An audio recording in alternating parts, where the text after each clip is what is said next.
ভিডিওটা সম্পূর্ণ দেখে যাও। মদিনার ব্যস্ত বাজার, চারদিকে মানুষের কোলাহল। সেই ভিড়ের মাঝেই নির্বে হেঁটে যাচ্ছিলেন মানবতার শ্রেষ্ঠ শিক্ষক, আমাদের প্রিয় নবী হযরত মুহাম্মদ। হঠাৎ তার দৃষ্টি পড়ল একটি অপূর্ব সুন্দর উটের দিকে। উটটি দেখে তার মন ছুঁয়ে গেল। তিনি এগিয়ে গিয়ে উটের মালিককে জিজ্ঞেস করলেন, ভাই, উটটির দাম কত? দাম বলা হলো, অল্প দরদাম হল। শেষ পর্যন্ত যে দামে কথা ঠিক হল, সেই দামেই নবীজি রাজি হলেন।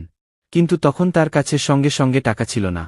নবীজি শান্ত কণ্ঠে বললেন, উটটি আমাকে দিন, আমি আমার একজন লোক পাঠিয়ে আপনার টাকা পৌঁছে দেব ইনশাআল্লাহ।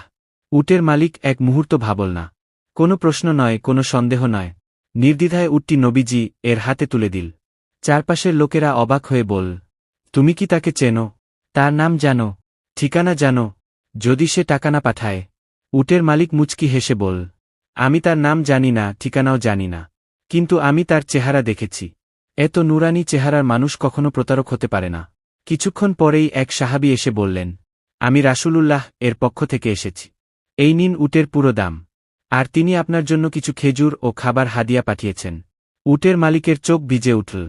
কাপা কণ্ঠে সে বল, আজ আমি শুধু একটি উট বিক্রি করিনি, আজ আমি আমার মনটাই বিক্রি করেছি। এই আমানতদার মানুষের ধর্মই সত্য।